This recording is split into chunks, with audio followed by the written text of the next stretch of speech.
And what up, guys? Suraj is here, and welcome back to some more Kerbal Space Program. So, I have some bad news, guys. I have corrupted the Kerbal Space Program files by downloading a mod known as USI colonization, but I downloaded the outdated version of it by mistake, not knowing or paying attention to what version it was. And while I installed it and put it in the game data file, it corrupted all of my files, deleting my space station and the stock parts in the whole entire game. And my mistake was loading the game. I didn't know, so I thought everything was going to be okay when I installed it, but all of my parts were missing. So I had to delete the game and reinstall it again. So now I am rebuilding the space station, but in a different model and a little bit bigger. So right now, this rocket you guys are seeing here is sending the solar array for the space station. So today is going to be a little bit different because I'm going to have two missions. So the first mission is this one right now, still completing the space station. And the second mission is going to be on the moon. So I'm not going to commentate through what happens for the space station or anything, but I'm going to commentate for when we get to the part when we're going to the moon. So yeah, guys, the commentary is going to pause here. So I hope you guys just enjoy the gameplay and the music, and I will catch you guys later.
Okay, so what do you guys think of the new space station?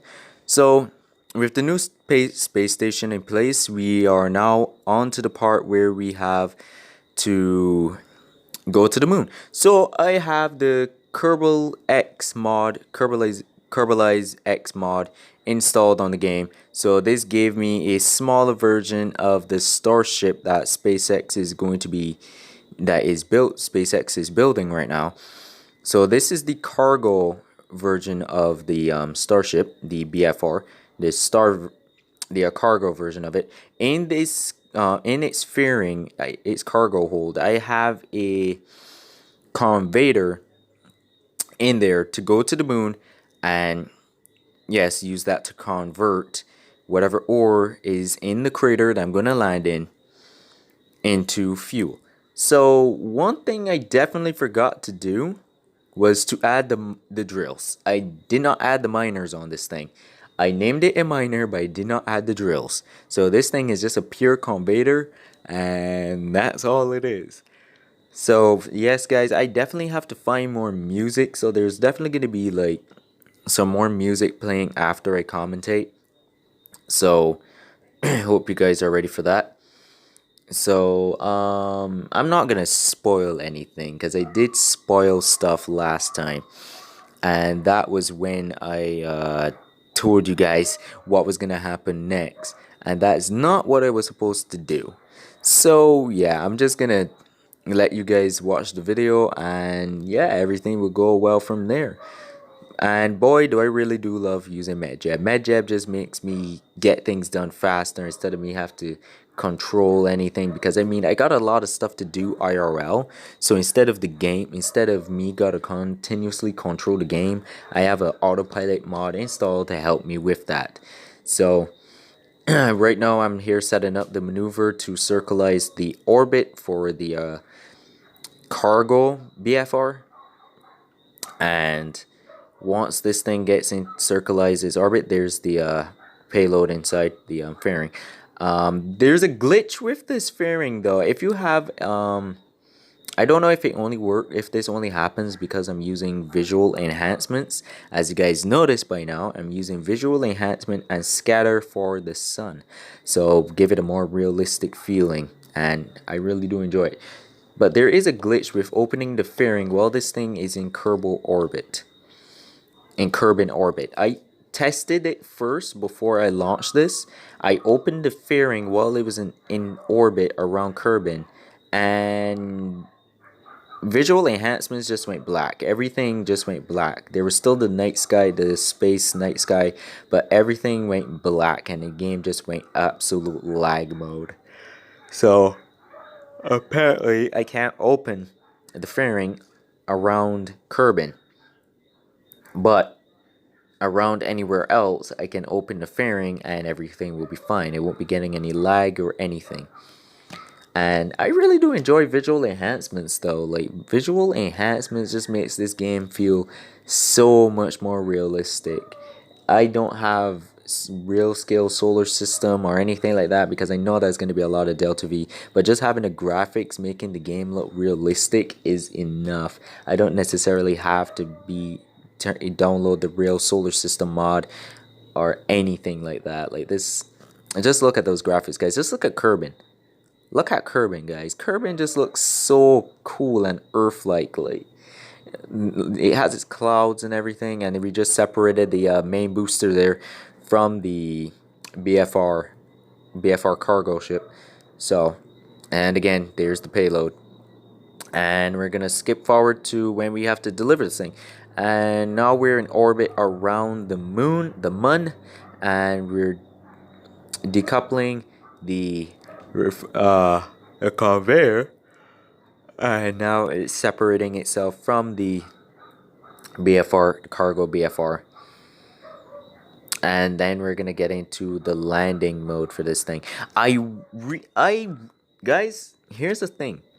I landed the cargo BFR back on Kerbin, but I forgot to record it. I forgot to record me landing the cargo, the BFR on Kerbin. No explosions, no nothing. It was such a perfect landing. I feel really bad for not recording that for you guys because I know you guys would really like to see me use the reusable, like what SpaceX does, reuse their items by bringing them back down to Earth. I really did wish I could recorded that, but stuff happens, right? So yeah, we're now I'm here just setting up a maneuver using the landing guidance to land in a crater, and the landing guidance kind of screwed itself over. I I did not land where I. Sorry for yawning. It's nighttime when I'm doing this. Did not land when where I originally marked it to land. So the whole thing chose to land in a whole different location of its own. So I had to go there, re-choose the re select the location where I want to land. And honestly, surprisingly, the game gave me a very nice crater to land in. It gave me a nice crater to land in. And that's where you want to find your ore. You want to find your ore and materials in a crater because that's probably where they are most found. If you just go on the surface, you're not just land on the surface of itself, of the moon itself, you're not really going to find that much hotspots. But I know there's a survey that allows you to see that kind of stuff. But like I said, I'm doing this all by just theory and my own assumption of what can happen. And the idea for the BFR that I had was to actually just make like a stationary view for you guys. Like the Kerbals are building the BFR outside the SAB, and while I build the space station, it will gradually keep building up until the BFR is complete. But that didn't go so well. I grew impatient, so I was just like, you know what? Let me just send something to the moon for once instead of just staying here staring at a space station all day. Let me just go with a different mission. So here we are with the landing burn for the converter, and the whole thing went on a flip. So having two engines at the side and try to land this thing horizontally. I can't speak. Sorry guys, no crazy. Trying to land this thing horizontally is like really annoying. So vertically is better, but horizontally, no. And here we have the original SpaceX BFR launching from the Kerbal Space Center launch pad to the moon. So yes, I downloaded the launcher pack for SpaceX, and the reason why I'm using the Starship slash BFR is because of how much fuel this thing has. This thing has so much fuel that it just gets me from Kerbin to the moon and back.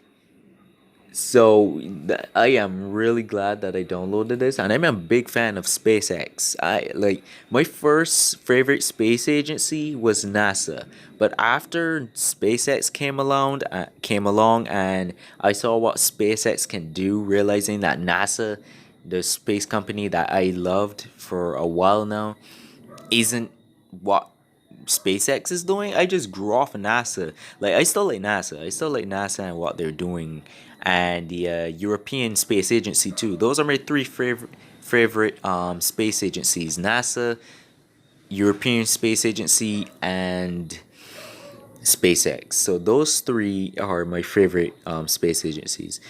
So we have this booster here, just boosting this Starship to the moon. And this thing has a lot of delta V, guys, and a lot of thrust. You see those Raptor engines? Like literally, those Raptor engines are insane. They're really powerful, and just having them just having three of them on one rocket is enough to get you into space in, I would say, a split second. I don't really use them as much, but they do take up a lot of delta V. So if you don't have a lot of delta V in your rocket, those Raptor engines will kill your rocket fuel. Like, no kidding, it will kill your rocket fuel. So this video is shorter than the other two that I posted, but that's okay. Shorter the better, because then I could get to work on the fourth episode. So now we're just maneuvering to the moon, and then we're gonna be landing on the moon. EVAing every Kerbal to plant my flag. I forgot to add my flag. I need to add my flag in the game, because ever since those files got corrupted, I did not add back my flag, and that was dumb. So I gotta add back my flag now and make sure everything is good. So I was just fooling around with the crew report and stuff like that to make things more realistic, like I'm doing career mode, but not like it really matters now, does it? So what I didn't realize, right, is that I had the limit throttle on 40. So I was like, this maneuver is taking way too long, and then I noticed that I had it on 40. Alright, so we now made it to the moon. We're in orbit, and I'm gonna choose the location where the converter is. And now I'm going to be landing the Starship BFR. There's a beautiful Kerbin in the background scene there, very nice. So I got MetJeb here, just making sure everything goes well and correcting the burn and getting ready to land on the moon.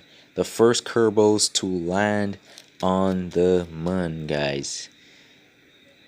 And not in a design in a ship that I made, but in a mod. But this crater is actually really small, so I really don't know if this crater is gonna have enough resources. And I just love, I really don't know if it's gonna have enough resources, because let me tell you guys right now, right?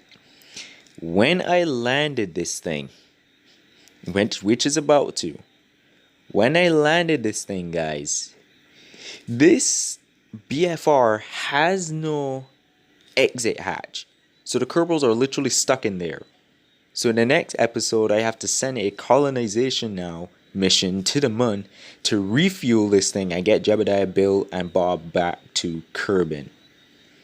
This thing doesn't have any exit hatch. You guys are going to see that in a bit right now. I just went at EVA, and it says it has no hatch. So I'm here like, you've got to be kidding me. Why did I land this on the moon? So anyways, guys, I will catch you in the next episode where we will colonize the moon.